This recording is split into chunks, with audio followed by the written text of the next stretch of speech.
पानी पानी लीजिए, पानी लीजिए। क्या कदर मचा रखा है, ना खुद सोते हो ना दूसरों को सोने देते हो। अरे जीना हराम कर रखा है, मरते भी नहीं हो तुम लोग। बहू, वो बुखार ज्यादा हो गया तो इसी वजह से पूरा घर चढ़ा रखा है। छी छी, कितनी गंदी बदबू आ रही है। अरे तुम्हारी जिंदगी जितनी कटनी थी तुम्हारी तो कट ली, अरे कम से कम दूसरों को तो जीने दो। तुम्हारी वजह से मैं और मेरे बच्चे भी बीमार हो चुके हैं।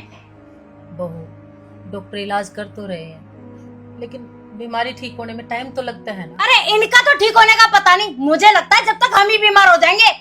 तुम्हारी ये बीमारी मेरे बर्दाश्त के बाहर हो चुकी है। अगर तुम्हारी वजह से मेरे बच्चों को कुछ हो गया ना, उनके जीवन में कोई संकट आया तो ध्यान रख लेना, मैं तुम्हारा क्या हाल करूंगी।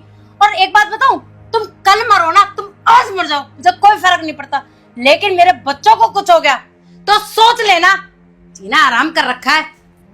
और हाँ, तुम्हारी सांस लेने के बाद भी इस दरवाजे से बाहर आई ना तो तुम्हारा क्या हाल करूंगी तुम सपने में भी नहीं सोच सकते। दिमाग खराब कर दिया मेरा।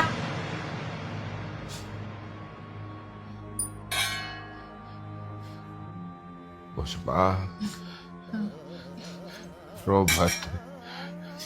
पता नहीं भगवान कौन से जन्म की परीक्षा ले रहा है।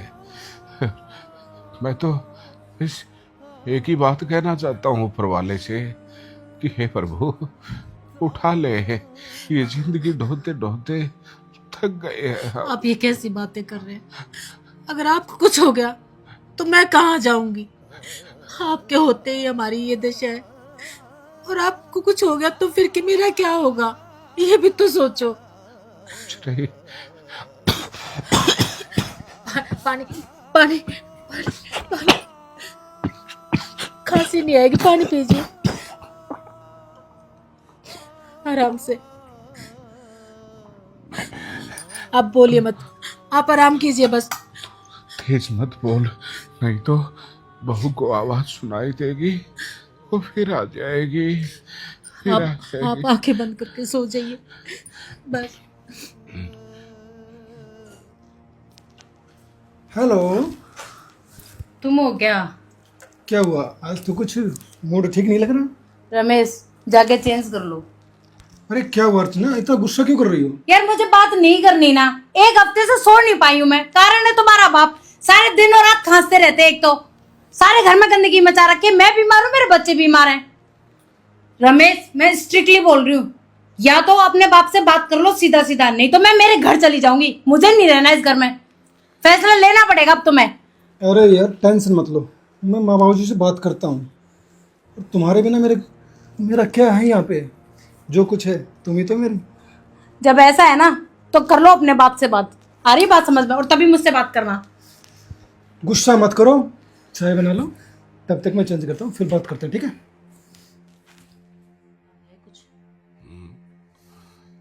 पता नहीं, ये बीमारी तो साथ ही जाएगी।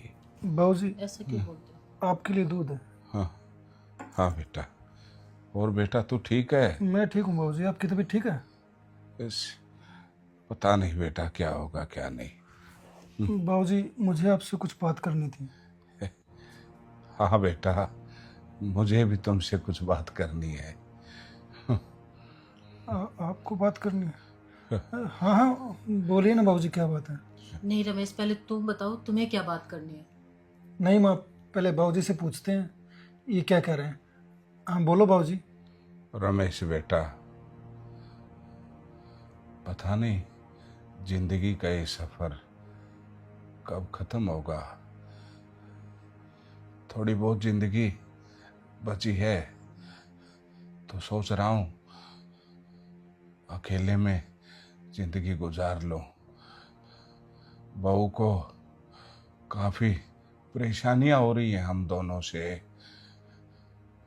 वो भी अपनी जगह ठीक है, अब बीमार शरीर है, रात को कई बार नींद नहीं आती, जिससे उनकी नींद खराब हो जाती है। तो मैंने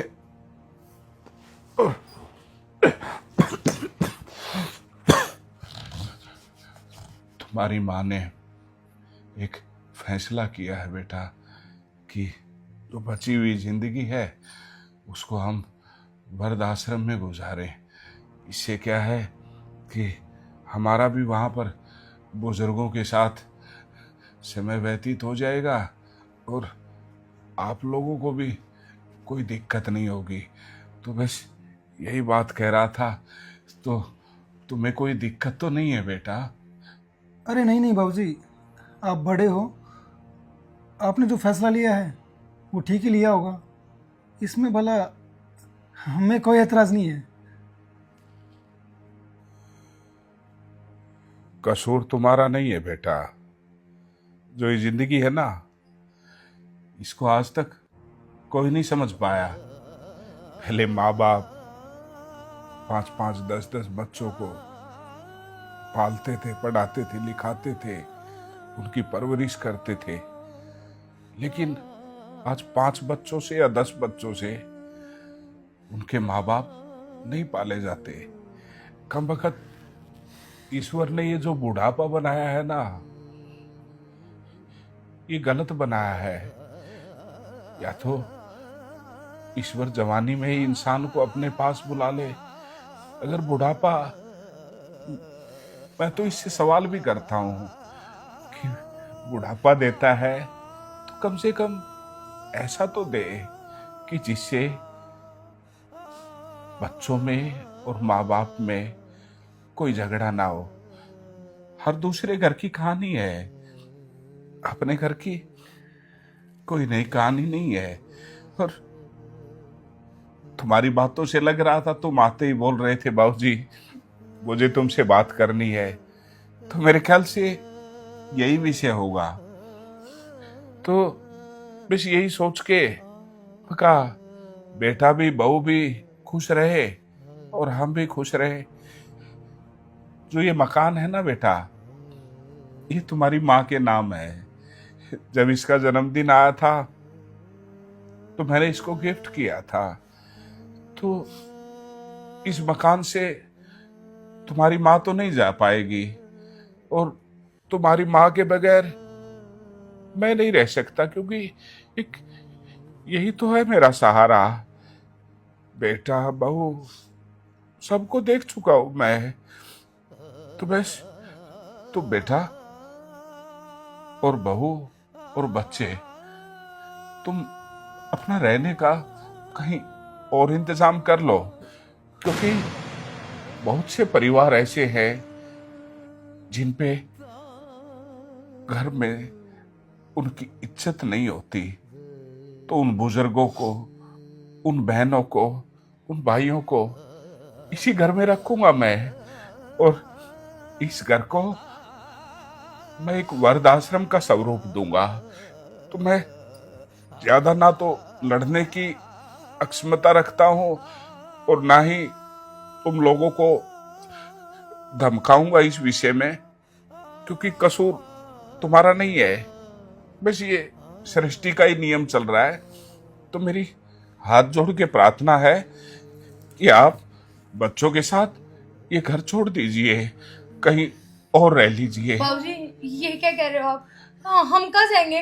और छोटे छोटे 2 बच्चे, उनको लेके कहाँ जाएंगे हम लोग? बेटा शायद तुम भूल चुकी हो कि जिंदगी के जिस पड़ाव में हम दोनों हैं, उस पड़ाव में एक दिन आप लोगों को भी आना है। और जैसा हम अपने बुजुर्गों के साथ करते हैं ना, वैसा ही हमारे साथ होगा। तुम्हारे भी बच्चे बड़े होंगे, उनकी शादियां करोगे, उनकी बहुएं आएंगी, और फिर तुम किसी कोने में खास रहे होगे तो वो आके ये बोलेगी, खबरदार इस घर से अगर सांस की भी आवाज आई तो वो सांस की आवाज हम आपको परेशान नहीं करेगी। आप चले जाइए यहाँ से। ऐसे मत करो बाबूजी, हमसे गलती होगी बाबूजी, हमें माफ कर दो। बेटा मैं तुम्हें माफ कर दूं, लेकिन मैं दोबारा वही दिन नहीं देखना चाहता जो दिन बहू हमें पिछले 2 महीने से दिखा रही है। कितना हमें तो तुम्हारी माँ को बोला था कि बेटे को कुछ मत बताना, हम चुप थे। लेकिन अब बात बर्दाश्त से बाहर हो गई थी बेटा, और अब मैं भी इस बात को और बर्दाश्त नहीं करूंगा। तुम यहाँ से चले जाओ। आप लोग मत करो ये ड्रामा। क्या दिखाना चाहते हो तुम? कि मैं तुझे माफ कर दूं तुम दोनों को? कल फिर एक सिलसिला शुरू हो जाए कि ये इसकी वजह से मेरे बच्चे बीमार हैं। हाथ जोड़ता हूँ, मेरा हाथ न उठ जाए। नहीं बाबूजी, निकल जाओ। पुष्पा, इनको मेरी नजरों से दूर कर दो।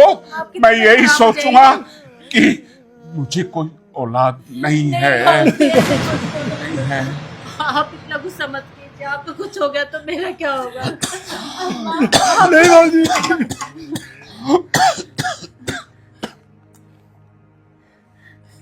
पापा, चले जाओ बेटा। पापा मुझसे गलती हो गई पापा।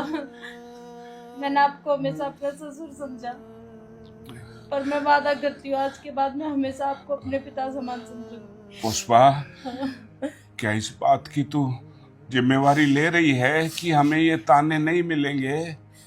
अगर बच्चे बोल रहे हैं हम माफ कर देते हैं। बाबूजी, आइंदा कोई शिकायत नहीं आएगी बाबूजी। आपकी मैं लेता हूँ गारंटी बाबूजी। हमारे पोता पोती भी तो है, उनका क्या होगा? कम से कम उनके लिए इनको माफ कर दो। पुष्पा, तुझे पता है मैंने आज तक जिंदगी में तेरी बात को कभी नकारा नहीं है। हाँ मुझे पता है। तू कह रही है तो मैं ये मोहलत दे सकता हूँ, लेकिन खबरदार, अगर दोबारा ऊंची आवाज में हमसे बात की तो तुम हमारे लिए मर चुके हो और मैं तुम्हारे लिए मर चुका हूँ। ऐसा कभी भी नहीं होगा बाबूजी, पापा, कभी भी नहीं होगा। बाबूजी, हम पर नहीं तो कम से कम आप अपने पोता पोती में तो तरस खाइए। सॉरी पापा, माफ कर दो मुझे।